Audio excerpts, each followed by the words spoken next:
I hate you and I hate you. तुझा plan होता ना. काय प्लॅन होता? त्या गाव शॉपला मारून टाकायचं. पण ती शी इज हॅपी. काहीच नाही झालंय तिला. सफर माझा रेस्ट करतोय. जे होतंय ते त्याला होतंय. त्याला का होतंय?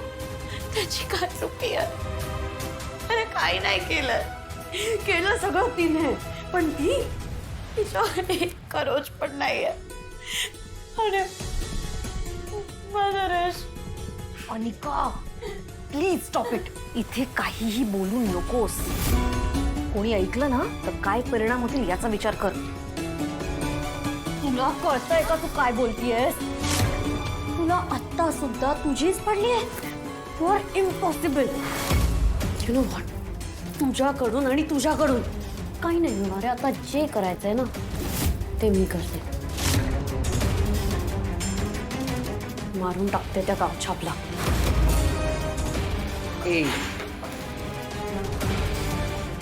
थांब बाळा, थांब. उगाच तमाशा करू नकोस, कळलं ना? तो काही तमाशा व्हायचे तो नयनतारा आल्यानंतर होईलच. म्हणजे कळेल तुला.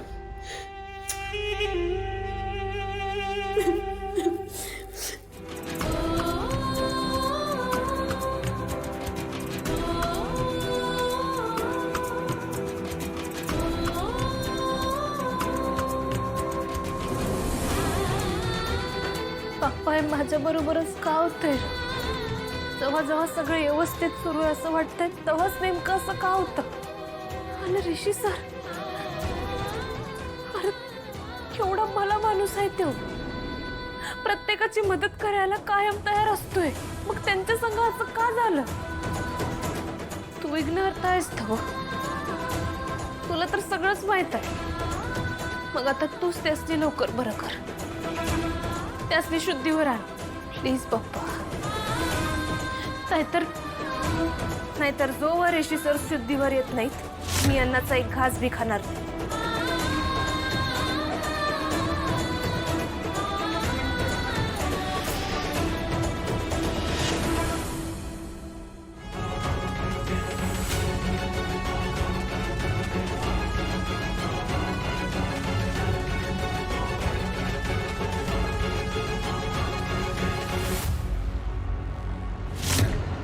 या आता नयनतारा आली.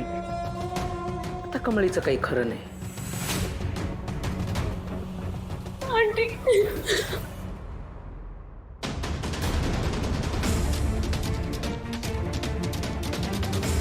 ऋषी कुठे? इज ही ओके ना? हो म्हणजे डॉक्टर करतायत, उपचार करतायत. तरी मी 1000 वेळा ऋषीला सांगितलं होतं की बाईक नको वापरत जाऊ. पण हा ऍक्सिडेंट नेमका झाला तरी कसा? काय सांगणार सतीश? एखादी गोष्ट जेव्हा व्हायची असते ना तेव्हा ती होतेच. तसाच हा ऍक्सिडेंट व्हायचाच होता असं म्हणा ना. खरं सांगू का, या सगळ्याला कारणीभूत आहे ना ती कमळी आहे. हा म्हणजे ती मोटरसायकलवर त्याच्या मागे बसली होती ती मुलगी.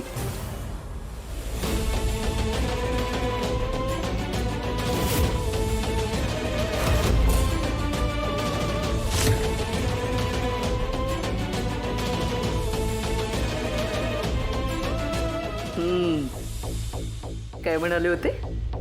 हा? काय आता कमळीचं काही खरं नाही.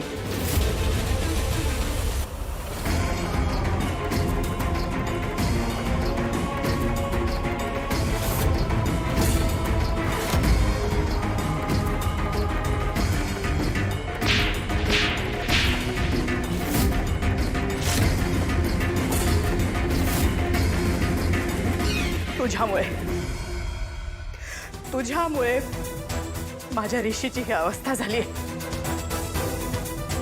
How dare you! मॅडम, तुमचा काहीतरी गैरसमज झालाय. अहो मी तर नुसतं गप्पावास. मला सांग, ऋषीच्या मोटरसायकलवर तू त्याच्या मागे बसली होतीस का नाही? हो का नाही? होय, खरं मी होतो, पण माझ्यामुळे हे झालेलं नाही. खोटं बोलू नकोस. सगळं तुझ्याचमुळे झालंय. क्रिशच्या मागे कोण बसलेलं? तू होतीस ना त्याच्या बाईकवर? तुझ्याचमुळे झालंय. काय बोलते ही? तू ऋषीच्या बाईकवर मागे का बसली होतीस? तुला काय कळतं का? तुझी आणि त्याची बरोबरी आहे. वर आता त्याला तुझ्या टीमचा कोच केलास. का मागे मागे फिरत असतेस त्याच्या? का बसली होतीस बाईकवर? अँड मोस्ट इम्पॉर्टंट, गेम संपल्यानंतर तू त्याला का भेटलीस? अहो, मी नाही भेटलो. मी तर माझं काम होतं बोलशील. आणि aunty, I am very sure हिनेच ऋषीला बोललं असेल की प्लीज मला हॉस्टेलपर्यंत ड्रॉप करशील, म्हणून त्याच्या बाईकवर बसलेली. का त्याच्या बाईकवर बसायचं होतं? हे सगळं ना तुझ्याचमुळे झालंय. मी काय म्हणतो नयनतारा, अगं आपण ती काय म्हणते ते एकदा ऐकून तर घेऊ. सतीश, एक मिनिट. तुम्हाला यातलं काहीही माहिती नाहीये. तुम्ही या मुलीला ओळखत नाही, पण मी हिचा चांगलाच अनुभव घेतलाय. नाही तर काय सतीश, हे बघा, मी नयनताराशी पूर्णपणे सहमत आहे या बाबतीत. कुठल्या गावातली गरीब पोरगी ही? म्हणजे ही सगळी संपत्ती ऐश्वर्य बघून कुणाचीही मती गुंग होईल. त्यात हिची ती काय वेगळी कथा आहे? आणि तुम्हाला सांगते सतीश, ही ना एक नंबरची खोटी मुलगी आहे. हो, आणि एक नंबरची नाटकी. आता हेच बघा ना, हेच बघा, देवासमोर हात जोडून प्रार्थना करते. कशासाठी? कशासाठी? म्हणजे हे सगळ्यांना असंच दाखवायला ना की हिला ऋषीची किती काळजी आहे. मग आपण कोण? आपण काहीच नाही. मी तर असं सांगेन की ह्या मुलीला ऋषीच्या आसपास सुद्धा फिरकू देऊ नकोस. अहो, काय बोलायलाय तुम्ही? हे समजा मी नाही केलं. माझ्यामुळे नाही झालं हे समजा. गप, एकदम गप. आता तुझी सावली सुद्धा मी ऋषीवर पडू देणार नाही. आणि कमळे, एक गोष्ट लक्षात ठेव, माझ्या ऋषीला जर काही झालं ना तर माझ्याहून वाईट कोणी नाही.